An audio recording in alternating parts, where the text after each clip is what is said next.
안녕하세요. 오늘도 책을 읽어보도록 하겠습니다. 들어오는 길에 편의점에 잠깐 들어갔다가요. 날씨가 너무 추워가지고 유혹을 못 이기고 오뎅을 샀습니다. 너무 맛있어 보이는 거예요. 그리고 원래 책에 또 소중한 용도 중에 하나가 냄비 받침이잖아요. 뜨거운 거 올려놓는. 갑자기 그 생각도 들고 너무 먹고 싶어서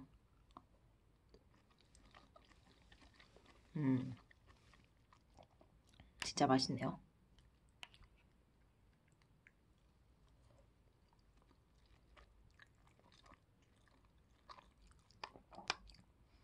편의점 이런 오뎅 사서 드셔보신 적 있으세요? 가장 큰 단점은 이게 국물이 너무 꽉 채워져 있어가지고 뜯을 때 항상 흘려요. 그래서 아예 싱크대에서 이렇게 버리면서 뜯어요. 저는 막 국물의 반은 버리고 뜯는 것 같아요. 너무 맛있는데 근데 하나만 더 먹을게요.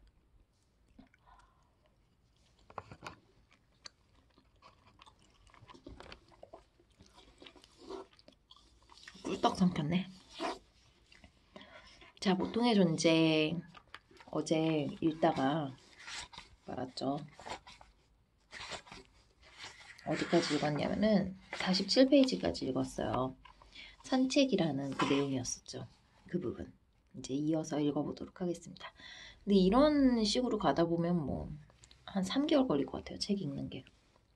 그래도 뭐 3개월에 한 권이라도 읽으면 어디요, 그죠? 어제 읽었던 부분부터 좀 겹치더라도 다시 읽겠습니다. 가게를 하던 시절엔 하루에 한 번은 꼬박 산책 겸 해서 은행을 갔더랜다. 그러면 길가엔 늘 할머니들이 인도에서 좌판을 벌인 채 행상을 하고 계셨다. 그분들은 드문드문 저마다 자리를 잡고선 주로 생선, 야채, 곡식 같은 것을 팔았다. 끼니 때면 흰 쌀밥 도시락에 김치와 장아찌 같은 단출한 반찬을 놓고는 마음 맞는 분끼리 옹기종기 모여 밥을 먹는 모습이 정답기도 하고 치근하기도 하였다. 제가 여기서 치근하기도 하였다 뭐 이런 얘기가 나오거든요. 조금만 더 읽고 얘기할게요. 나는 그분들을 보면 언제나 나의 어머니가 떠오르곤 했었다. 나의 어머니가 행상을 할 정도의 곤궁한 형편은 아니었지만 연배도 비슷하거니와 어머니 역시 힘겨운 나날을 보내고 있기는 매한가지였기 때문일 것이다. 생각해보면 그분들의 남루하고 힘겨운 삶마저 나의 산책로를 장식하는 풍경의 일부였다. 그분들에겐 죄송하지만 내가 마주치던 그분들의 모습은 늘 내게 어떤 상념을 안겨주었던 것이다. 저 어제 여기까지 읽었었는데 이걸 딱 읽으면서 든 생각이 이거는 그냥 제 생각. 이분들이 정말 막 그렇게 동정을 받거나 불쌍하신 분들이 아닐 수도 있잖아요. 그죠? 뭐 경제적으로든 뭐 심리적으로든 뭐 뭐든지 간에 행복 지수라든지 다 따졌을 때 오히려 경제적인 게 보통 일반 사람보다 더 좋으신 분들도 분명히 계실 거예요. 그냥 막 생활돼서 그게 생활이라서 나가서 하시는 분들도 있을 것 같고 그런 생각이 들었어요. 그리고 저는 이런 마음 좀 있거든요. 누군가를 함부로 동정하지 말자. 이게 약간 의미가 다른 게 내가 누군가를 동정을 하고 저 사람 너무 안 됐어 라고 하는 게 그 자체가 제가 되게 자만심? 약간 우월감? 이런 게 있기 때문에 그런 게 생기는 거잖아요. 그러니까 내가 너무 자만심을 가지고 있는 것 같아요. 그런 생각 안 해보셨어요? 내가 저 사람 너무 안 됐다. 근데 실제로는 그 사람이 안 되지 않았을 수도 있어요. 그 사람이 저를 동정해야 할 수도 있잖아요. 그래서 사람을 함부로 동정하지 말자. 좀 그런 생각을 평소에 갖고 있습니다. 제 말도 일리가 있지 않아요? 아닌가? 계속 읽어볼게요. 산책이 하루 일과의 다시요. 죄송합니다. 산책이 하루 일과의 전부인 사람들도 있다. 바로 은퇴한 노인들이다. 할 일이 없어진 노인들은 이 공원에서 저 공원으로, 다시 저 공원에서 이 공원으로 왔다 갔다 하며 하루를 보낸다. 얼마 전에 제 종로 갔었는데 거기 탑골공원 맞죠? 5가에서 3가 가는데, 아니 하여튼 3가에서 1가 가는 데인가 있는데 한번 들어가 볼까 했는데 도저히 못 들어가겠더라고요. 어르신들이 너무 많으셔가지고 약간 민망해가지고 못 들어갔었어요. 그게 생각나네요. 그들에게 산책이란 하루를 보낼 수 있는 유일한 소일거리요. 그리고 삽니다. 못 알아들으셨죠? 아예 잘못 읽었군요. 그들에게 산책이란 하루를 보낼 수 있는 유일한 소일거리요. 일이고 삽니다.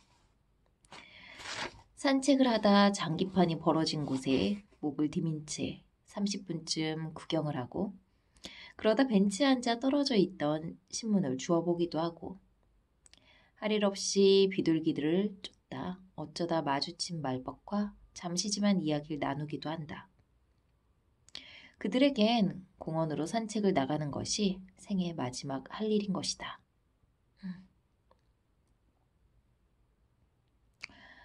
누구나 산책을 한다.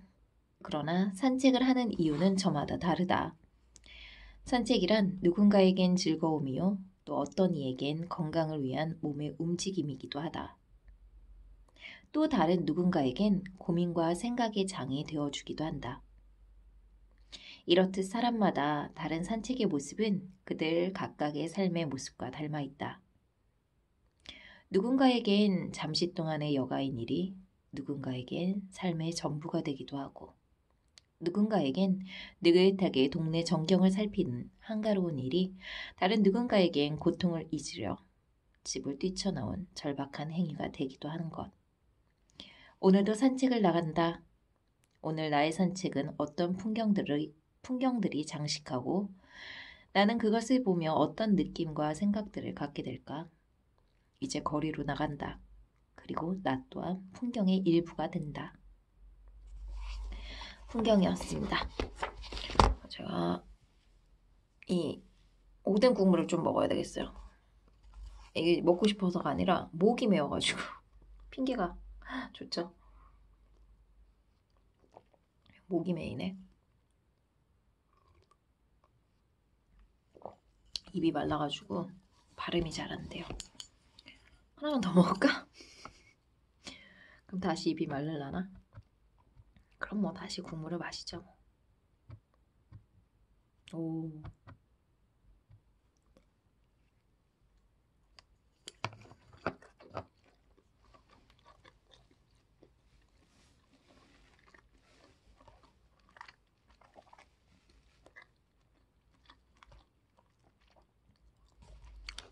밤에 좋네요. 책도 읽고 먹을 것도 먹고 좋은데요.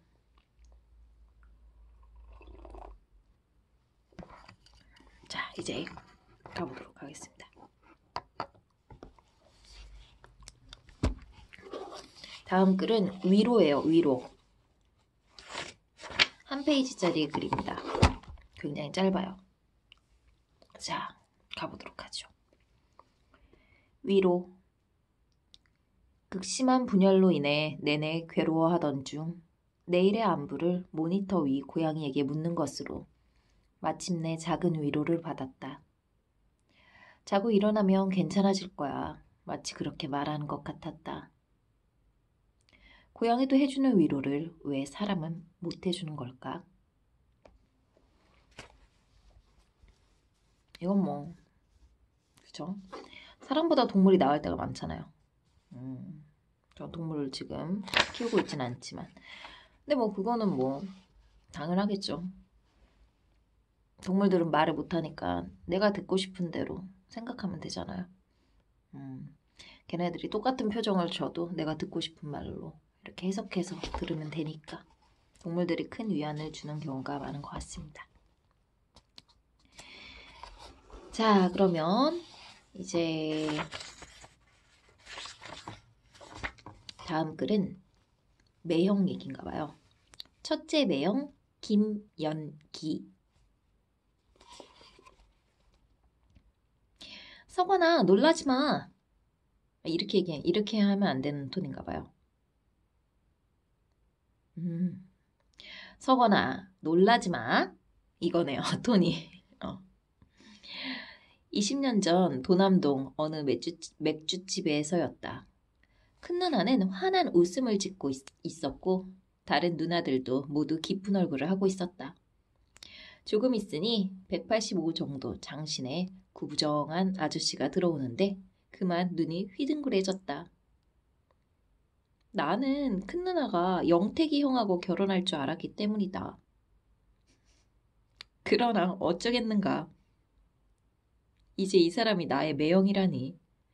우린 함께 칼스버그를 마셨고 난 곧 연기형을 좋아하게 되었다.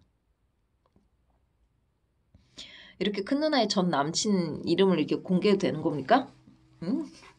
영택이 형이 큰 누나 전 남친인 것 같은데? 그리고 결혼하신 분이 김연기 씨고.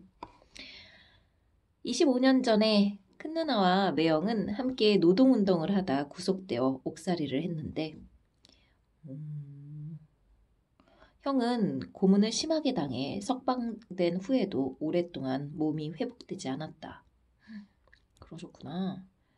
먼저 출소한 누나는 가짜 애인으로서 형의 면회를 다니면서 형이 필요한 것들을 챙겨주고 동지들의 소식을 전해주는 역할을 맡았었는데 형이 감옥에서 나온 이후로도 계속 보살피다가 어느새 형을 사랑하게 되었다.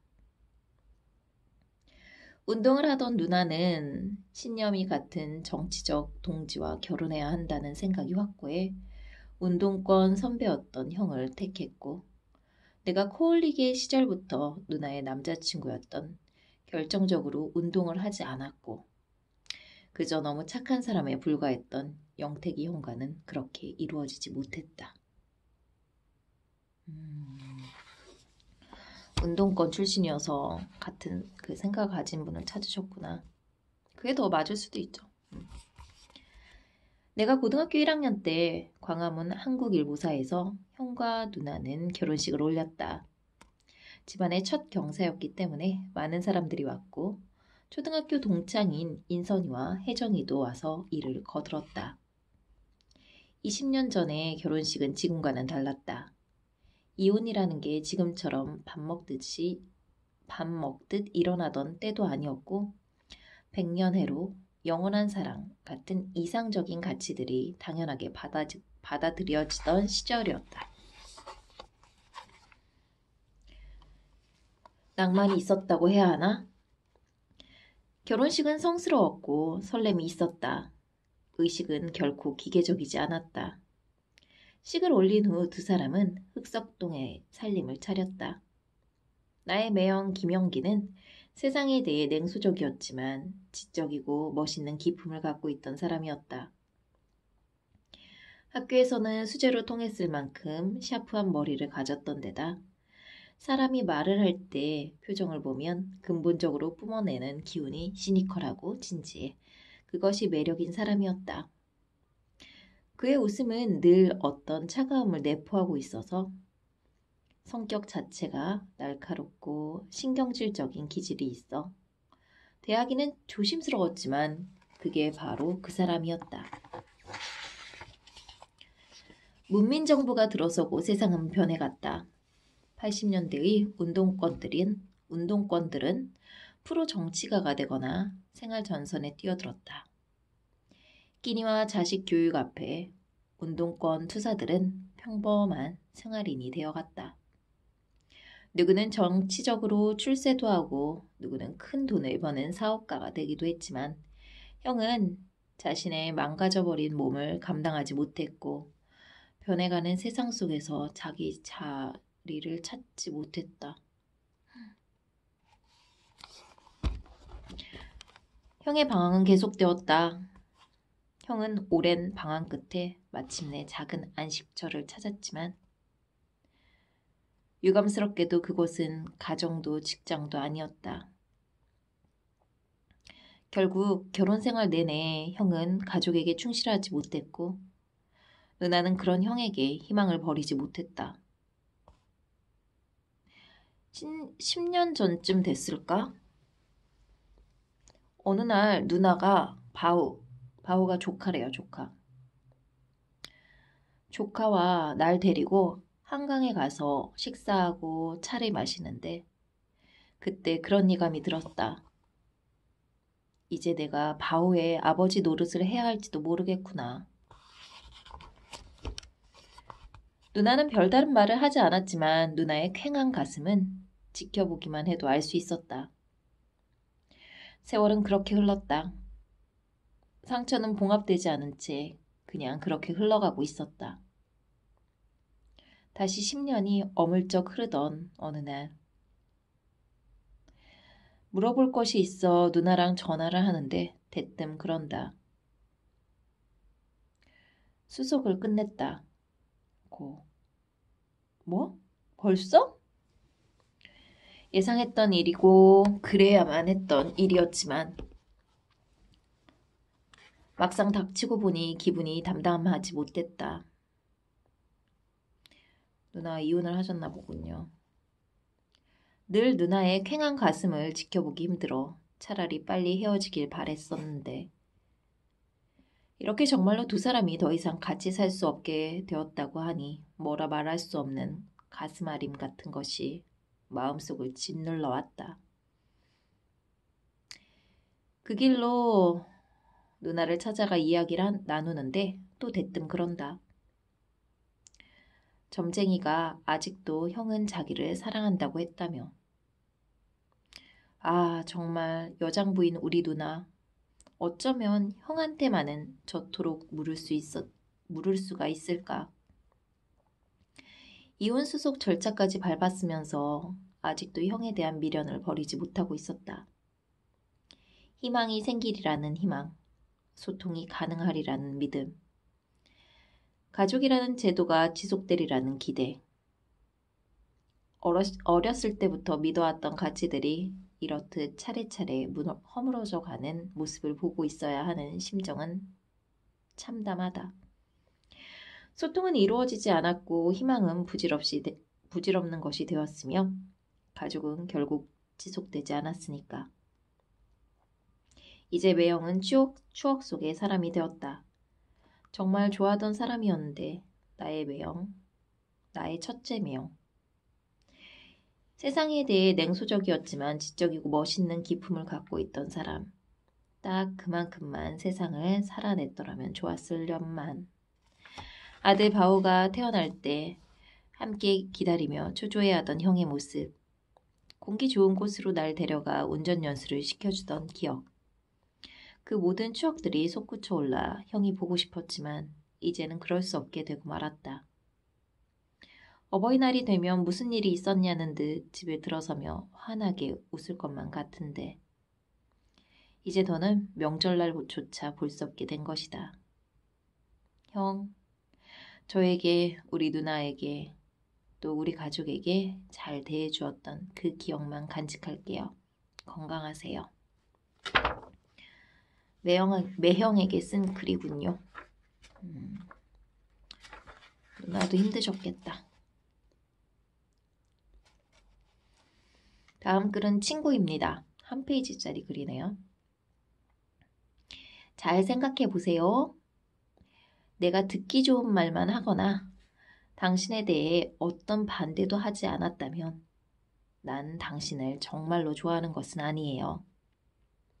친하다고 생각하지 않는 거죠. 솔직하다는 말을 많이 듣는 편이지만 정확히 말하면 난 나에 대해서만 솔직해요. 잘 생각해 보세요. 우리가 싸운 적이 있거나 내가 한 말 때문에 당신이 열받은 적이 있었는지. 그런 적이 있었다면 우린 친구예요. 좋아해서 그런 겁니다. 이건 진짜 공감 가는데요. 그죠? 제가 정말 친한 친구들이 있는데 그 친구들은 이제 다 결혼을 했어요. 그러면은 이제 결혼한 친구들은 이제 막 와서 속상한 얘기 막 이런 거 하잖아요. 뭐 남편 얘기나 뭐 시댁 얘기나 속상한 얘기. 그럼 이제 그 친구 이제 3명이에요. 우리가 3명인데 저는 결혼 안 했고 두 친구는 이제 결혼했고. 그러면 한 친구가 그런 얘기를 하잖아요. 뭐 남편에 대한 불만. 그러면 나머지 둘은 거의 그런 것 같아요. 무조건 남편 편을 들어서 얘기해 주는 것 같아요. 우리는 일부러 좀 그러는 게 있어요. 그러니까 너도 잘못한 게